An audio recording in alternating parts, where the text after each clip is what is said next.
مساء الخير. النهاردة معاكم حلقة جديدة من بودكاست سؤال على الهوا. برحب بكل المستمعين وأتمنى أنهم يتابعونا على بودكاست سؤال على الهوا على أنغامي وسبوتيفاي وأبل بودكاست. يلا نبدأ حلقتنا.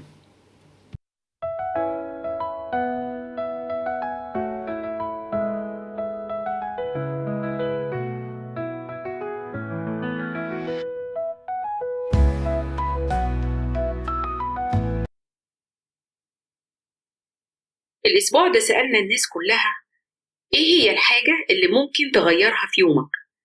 العادة اللي تحب تغيرها. طبعا كلمة عادة دي كلمة بجد مخيفة لناس كتير جدا. الإنسان هو عادته، أنت ما تفعل. الحاجة اللي أنت ما بتقدرش توقفها أو ما بتقدرش تغيرها تصبح جزء من شخصيتك. كانت مارجريت تاتشر بتقول: انتبه لما تفكر به لأنه سيصبح أفعالك، وانتبه لما تقوله لأنه سيصبح من أنت. فانتبهوا لأفعالكم وعاداتكم.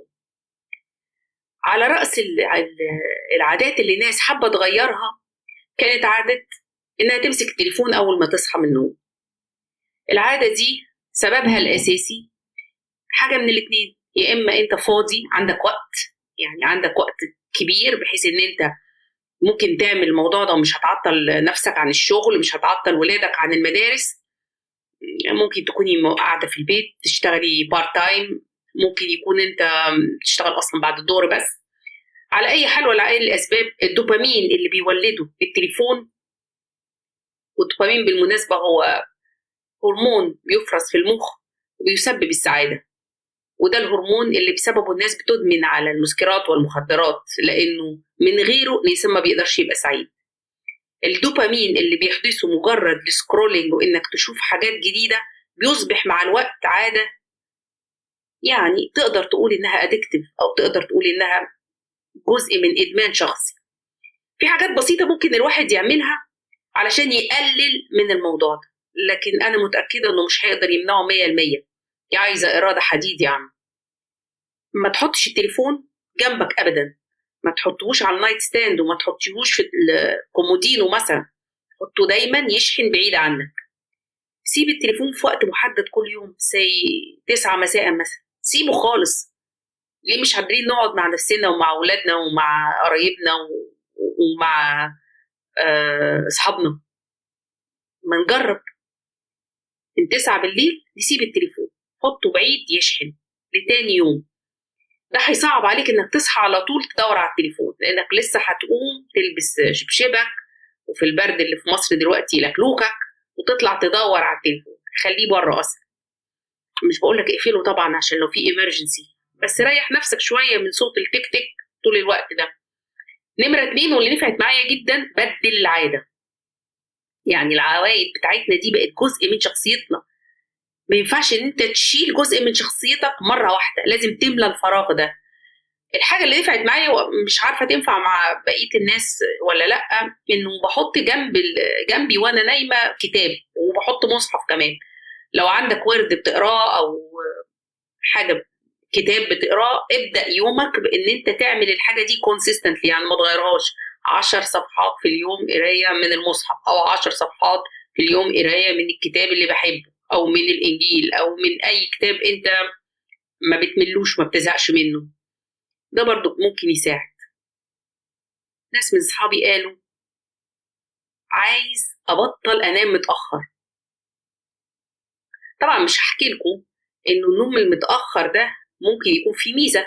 يعني لو أنت أول بيرسون من النوع اللي هو نايت أولز، يعني تصحى بالليل وتبقى برودكتيف جدا، ما تحاولش تعاند الطبيعة. ما هو يمكن أنت منتج أكتر بالليل. لو أنت بتنام متأخر عشان عندك أرق، يعني مش قادر تنام، محتاج يا صديقي تقعد مع نفسك وتعمل أناليسيس لإيه اللي بيعمل لك أرق. تشوف ده سبب عضوي، أنت مش مستريح في نومتك، مش مستريح لمخدتك، مش مستريح للي نايم جنبك، ولا الموضوع نفسي بحت. ولو كان نفسي يمكن تحب إنك تتكلم مع حد مختص. وفي دلوقتي حاجات زي سليب كلينكس، وأظن ممكن الناس تجربها، وبتساعد على النوم. ساعات بيبقى النوم متقطع أو متأخر لارتباطه بحاجة انت مش عارف يعني ايه هي. ممكن يكون مثلا مجرد ارتباطه بان انت لما بتنام بتحس ان يومك خلص وانت ما انتجتش حاجة. تصدقوا ان في ناس فعلا بتفكر كده؟ انا كنت بفكر كده احيانا، هو اليوم خلص وانا ما عملتش حاجة؟ اليوم اللي انت ما عملتش فيه حاجة ده بالنسبة لك، لو ما عملتش فيه حاجة أغضبت ربنا، لو ما أذيتش حد، لو ما كشرتش وش حد، لو ما هبتش الباب ورا حد وهو ماشي، لو قلت صباح الخير صباح النور للناس وانت مبتسم، فقد أنجزت. كل حاجة من دي طاقة من قلبك ومن عقلك، مش زي ما انت فاكر انك ما عملتش حاجة.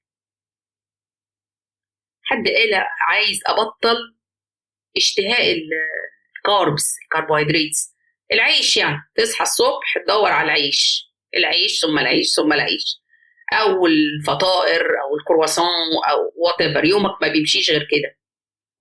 في حاجه برضو لتبديل العاده قد تكون مفيده، ان انت تعود نفسك انه علشان اكل العيش لازم اكون اكلت ثمره فاكهه. دايما قول لنفسك كده، عشان اكل العيش لازم اطلع على المشايه نص ساعه، او لازم امشي حوالين بيتي نص ساعه، او لازم اكل ثمره فاكهه، او لازم اشرب مثلا عصير مغذي ما فيهوش سكر، وبعدين ممكن بعد كده تاكل عيش. ليه انا بقول كده؟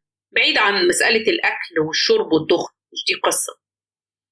صديق ليا اهداني كتاب عن الويل باور، يعني قوه الاراده. كتاب لطيف قوي. هو طبعا بيركز على مختلف اوجه قوه الاراده، لكن بيقول لك ان العقل، المخ يعني، بي يعني يستهلك في الحقيقه جزء من الطاقه اللي عنده في انه يمارس قوه الاراده. يعني حتى نشاط قوه الاراده محتاج ان انت تبقى في عندك شويه كربوهيدرات على خفيف كده. بمعنى انه لو المخ صاحي وهو شايف انه ما اكلش اي حاجه، وانت بتطلب منه ان هو على غيار الريق كده يمارس قوه الاراده، استجابته هتبقى ضعيفه.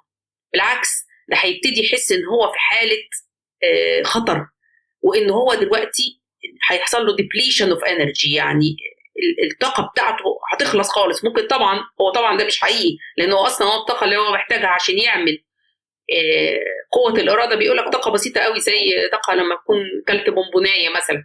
لكن هو المخ بيفكر كده، وبالتالي انت محتاج تكافئ المخ باي حاجه علشان يمتلك الاراده الكافيه انه يمارس قوه الاراده.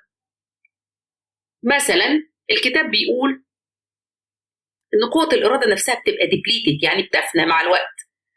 فاذا كنت انت ناوي تمارس قوه ارادتك على غير الريق كده وما تاكلش من الصبح، فارجوك اعرف ان لو عندك مهام تانية مهمه في اليوم لازم تمارسها في الوقت اللي تقدر عقلك فيه يبقى عنده قوه اراده. بمعنى لو هتذاكر ما تذاكرش، ما تبتديش المذاكره والعقل مشغول بحكايه ان هو جعان.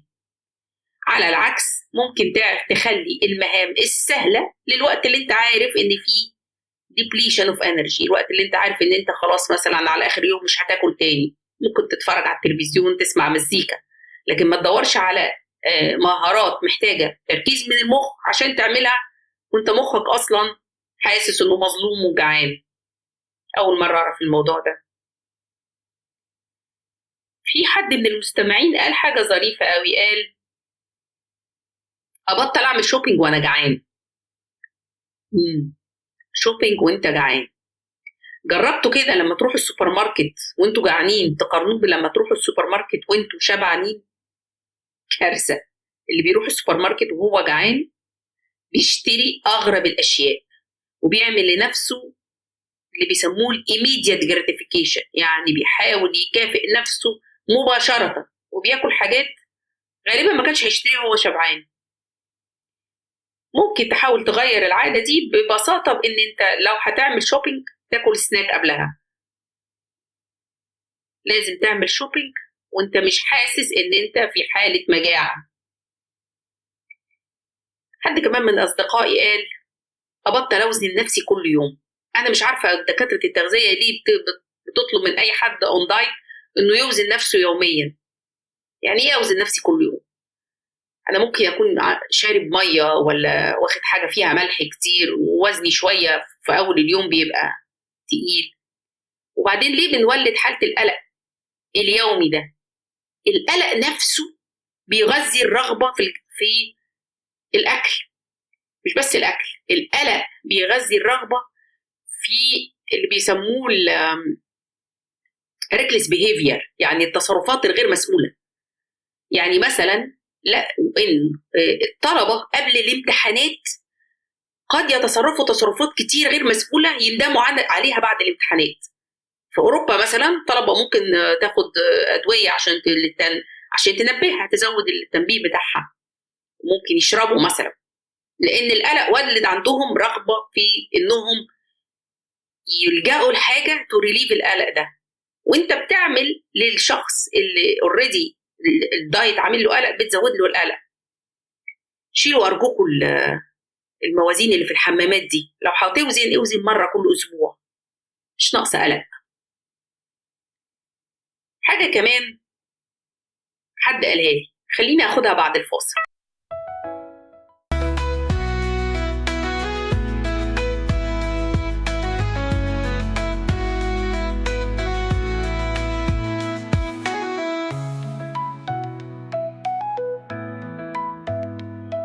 من العادات اللي برضو الناس حابة تغيرها، وأنا حقيقي مش عارفة هم هيقدروا يغيروها إزاي، لكن هنرجع للكتاب ونستشيره شوية. كانت عادة اللي هي بيسموها التسويف، البروكراستينيشن. يعني إنه دايما أنا ما بقرر حاجة باخد وقت كتير قوي علشان أعملها، وفي الغالب ما بعملهاش. لما رجعت الكتاب بيقول لازم تعمل نوع من التمرين لقوة إرادتك. يعني لازم لو عايز تنتهي من موضوع، من عادة انت شايفها بتتحدى إرادتك، انك ما تحاولش ان انت بالمجمل تفرض العادة الجديدة دي او تشيل العادة القديمة. انت تعمل كنترول على حاجات صغيرة. فلو كانت عادتك ان انت مثلا ما بتعملش 90% او 100% من الحاجة اللي قررتها، ممكن تقسمها لمهام صغيرة وتبتدي مرن نفسك انك تعمل حته صغيره من الحاجه اللي انت عايزها. فانت بالتالي بتعمل تريننج لقوه ارادتك، وفي نفس الوقت مع الوقت هتبقى قوي بما يكفي ان انت تعمل اللي بتفكر فيه، طالما قسمته على مراحل. ومش عارفه الواحد يسميها عاده ولا طبع. صديقه عزيزه عليا قوي قالت لي انا عايزه ابطل اقلق من بكره. انا فكرت كتير قوي في كل معلوماتي عن موضوع الانكزايتي والقلق، والحقيقه انا ليا تجربه مع القلق احب احكيها لكم. انه انا كان عندي قلق مستمر من الطيران بشكل عام يعني، وقعدت فتره طويله لو ما اركب طياره لازم اقعد اترعش واعرق وضغطي يوطى واصدع وازغلل، ويعني مشروع ميت يعني. وكانت حاجه بالنسبه لي محرجه جدا كمان. في كم خطوه عملتهم ما اعرفش ينطبقوا تماما على مساله القلق من بكره، ولكن نفعوني جدا. اولا اتكلم عن قلقك، اتكلم مع ناس واسمع عملوا ايه عشان يتغلبوا على هذا القلق. يعني علمت نفسي لما اطلع الطياره اقول للمضيفه ان انا عندي فلايت انكزايتي، يعني عندي قلق من الطيران، واخليها تنصحني. ده بيخلي كمان الشخص اللي جنبك بياخد باله من الموضوع ده ويبدا يكلمك. والكلام، مجرد الكلام والناس كل شويه بتعمل تشيك عليك كده، ده بيديك نوع من تقليل القلق. ثانيا، شوف لو في حاجه هي المسببه للقلق بشكل غير مباشر.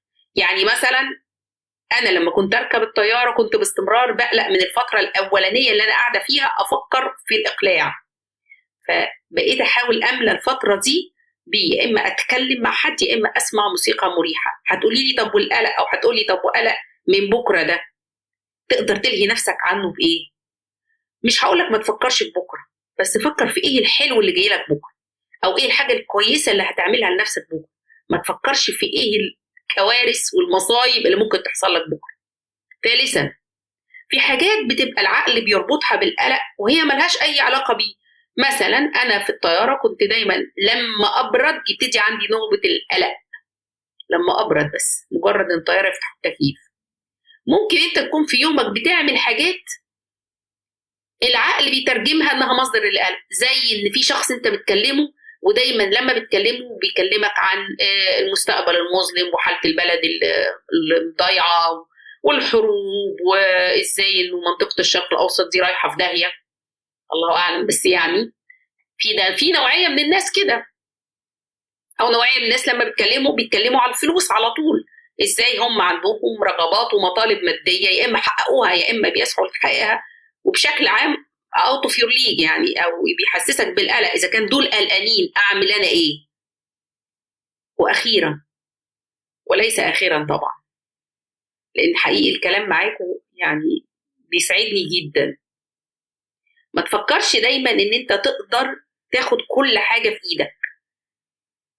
احنا في الاخر عبيد لحاجات كتير قوي في الوقت اللي المفروض يكون عبوديتنا كلها للخالق، فاحنا بنحط لنفسنا اشياء كتيرة، مش هقول انها يعني آلهة، ولكن هي اشياء احنا بنحطها قبل انفسنا حتى، رغبتنا في اننا نتغلب على قلقنا بشكل كامل مش لازم تكون هي حاجة صح 100%.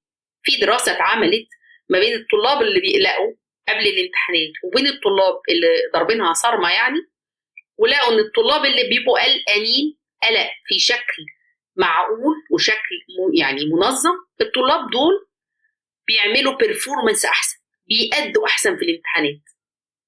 قليل من القلق يمكن يدفعك لنجاح، قليل من القلق عمره ما يضر لشخص مركز وعارف ايه هي حدود القلق، وسيبها على الله. انا شيرين معاكم، وده سؤال على الهواء.